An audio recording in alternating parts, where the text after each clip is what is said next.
और मित्रों, राधे राधे। वैदिक कल्चर में आपका स्वागत है।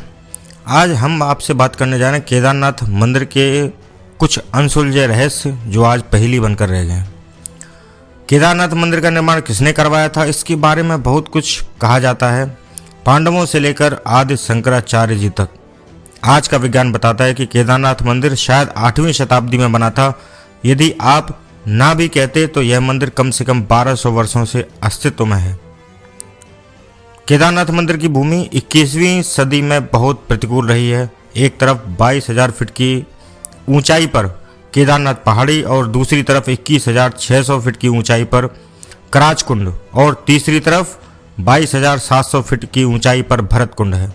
इन तीनों पर्वतों से होकर बहने वाली 5 नदियां हैं, मंदाकिनी, मधुगंगा, चिरगंगा, सरस्वती और सुरसुंदरी। इनमें से कुछ हमारे पुराणों में भी उल्लेख आता है इसका। यह क्षेत्र मंदाकिनी नदी का एकमात्र जल संग्रहण का क्षेत्र है। यह मंदिर एक ऐसी कलाकृति है जिसका बड़ा असंभव कार्य रहा होगा। ऐसी जगह पर ऐसी कलाकृति बनाना, ऐसा मंदिर बनाना जहां पर ठंड के दिनों में भारी मात्रा में बर्फबारी होती रहती है, बर्फ पड़ती रहती है और बरसात के मौसम में बहुत तेज गति से पानी बहता है, गाड़ी से उस स्थान तक नहीं पहुंच सकते। फिर इस मंदिर को ऐसी जगह पर क्यों बनवाया गया? ऐसी प्रतिकूल परिस्थितियों में 1200 साल से पहले ऐसा अप्रतिम मंदिर कैसे बनाया जा सकता है, जिस समय कोई ऐसी क्रेन इत्यादि नहीं थी कि 1200 साल पहले हम इतने ऊंचाई पर एक ऐसा भव्य और दिव्य मंदिर बना सकें। फिर इस मंदिर को ऐसी जगह पर क्यों बनाया गया? ऐसी प्रतिकूल परिस्थितियों में 1200 साल पहले ऐसा मंदिर कैसे बनाया जा सकता है? 1200 साल बाद भी जहां उस क्षेत्र में सब कुछ हेलीकॉप्टर से लाया जाता है, जेसीबी के बिना आज भी वहां एक भी ढांचा नहीं खड़ा किया जा सकता है। यह मंदिर वहीं आज भी खड़ा हुआ है और न सिर्फ खड़ा हुआ है बल्कि बहुत मजबूती से खड़ा हुआ है। हम सभी को कम से कम एक बार यह सोचना चाहिए कि केदारनाथ मंदिर ऐसा किस वैज्ञानिकता के आधार पर बना हुआ है। वैज्ञानिक लोग अनुमान लगाते हैं कि यह मंदिर 10वीं शताब्दी में पृथ्वी पर होता तो यह हिमयुग की एक छोटी सी अवधि में होता। Wadia institute of geology Dehradun ने केदारनाथ के मंदिरों की चट्टानों पर लिग्नोमेटिक डेटिंग का परीक्षण किया। यह पत्थरों के जीवन की पहचान करने के लिए किया जाता है। परीक्षण से पता चला कि मंदिर 14वीं सदी से लेकर 17वीं सदी के मध्य में पूरी तरह से बर्फ में दबा हुआ था। हालांकि मंदिर के निर्माण में कोई नुकसान नहीं हुआ था। जैसा मंदिर बना हुआ था वैसे ही बना रहा 300 सालों तक बर्फ पर दबे रहने के बाद भी। सभी ने देखा कि 2013 में केदारनाथ में आई विनाशकारी बाढ़ कैसे पूरा विनाश तबाही मचाकर चली गई। इस समय में औसतन जो भी बारिश होती है उससे 375% बारिश अधिक हुई थी उस समय। और बाढ़ में 5,748 लोग, जो कि सरकारी आंकड़े में कहा जाता है, मारे गए थे और 4200 गांवों को नुकसान हुआ था। वायुसेना ने 1,10,000 लोगों से ज़्यादा एयरलिफ्ट करके उठाया था। सब कुछ ले जाया गया वहां पर हेलीकॉप्टर से, लेकिन इतनी भीषण बाढ़ में भी केदारनाथ मंदिर का पूरा ढांचा जरा सा भी प्रभावित नहीं हुआ, जैसा था वैसे ही रहा। भारतीय पुरातत्व सोसाइटी के मुताबिक बाढ़ के बाद भी मंदिर का ढांचा पूरी तरह से, जिन्होंने पड़ताल करी, और 99% मंदिर पूरी तरह सुरक्षित रहा।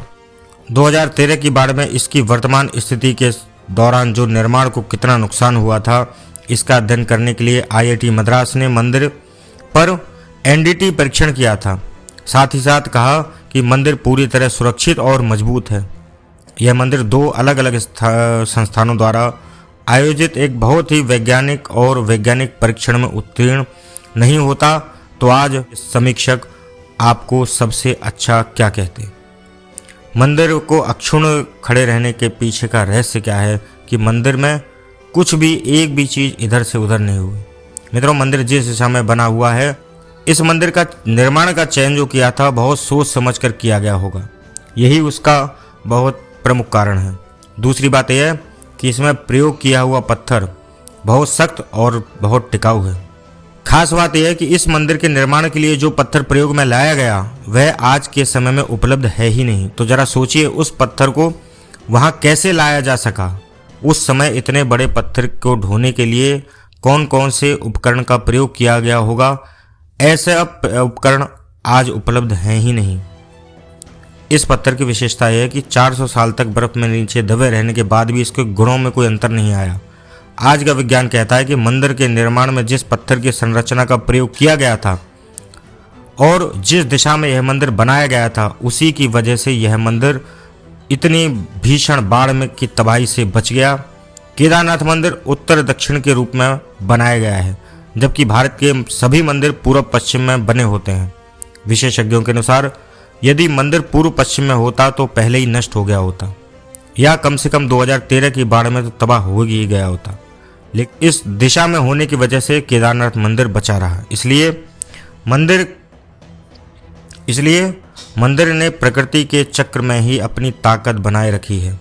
मंदिर के इन मजबूत पत्थरों को बिना किसी सीमेंट और बिना किसी गारे को इस तरह से चिपकाया गया हुआ है, इसलिए पत्थर के जोड़ पर तापमान का परिवर्तन जो होता है वह किसी भी प्रकार का प्रभाव नहीं डाल पाता और मंदिर की ताकत अभेद्य बनाता है।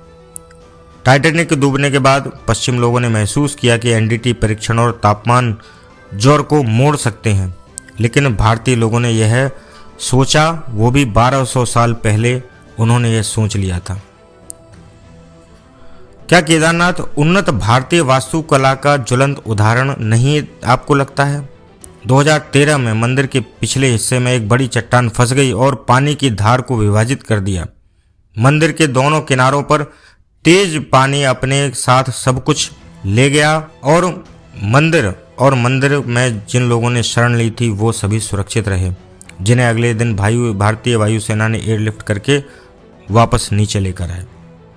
सवाल यह नहीं है कि आस्था पर विश्वास किया जाए या नहीं, लेकिन इसमें कोई संदेह नहीं है कि मंदिर के निर्माण के लिए स्थल, उसकी दिशा, वही निर्माण सामग्री और यहाँ तक कि प्रकृति को भी ध्यान से विचार किया गया था, जो 1200 वर्ष तक अपनी संस्कृति और अपनी ताकत बनाए रखता है।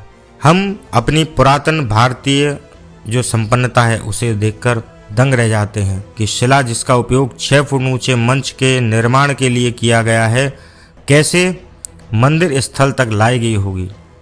आज तमाम बाढ़ों के बाद भी हम एक बार फिर केदारनाथ के उन वैज्ञानिक के निर्माण के आगे नतमस्तक हैं, जिन्हें उसी भव्यता के साथ 12 ज्योतिर्लिंग में सबसे ऊंचा स्थान होने का सम्मान प्राप्त है। यह एक उदाहरण है कि वैदिक हिंदू संस्कृति कितनी उन्नत रही होगी। उस हमारे ऋषि मुनि, यानी जिनको वैज्ञानिक कहा जाता है, उनकी वास्तुकला, मौसम विज्ञान, अंतरिक्ष विज्ञान, आयुर्वेद में काफ़ी तरक्की कर चुके थे। और आज हम अपनी छोटी छोटी उपलब्धियों को लेकर इतना प्रसन्न होते हैं और अपनी संस्कृति को हम जैसे समय का परिवर्तन हो रहा है भूलते जा रहे हैं। तो मित्रों, अपनी आप संस्कृति को पहचानिए, अपनी भारतीय परंपरा पर गर्व कीजिए कि आपकी भारतीय परंपरा दुनिया में सर्वोच्च स्थान पर है। चाहे वो वैज्ञानिकता के आधार पर, चाहे हमारे वेद पुराण जो भी सभी वैज्ञानिकता के आधार पर लिखे गए थे, हमारे सनातन संस्कृति के बारे में आप जितना ज़्यादा पढ़ेंगे उतना ही आपको इधर उधर के लोगों जो आपको भ्रमित कर देते हैं उस भ्रम को आप दूर कर सकते हैं। तो आज के लिए बस इतना ही। कल किसी नए विषय पर चर्चा करेंगे। तब तक के लिए धन्यवाद, नमस्कार, राधे राधे, जय हिंद, वंदे।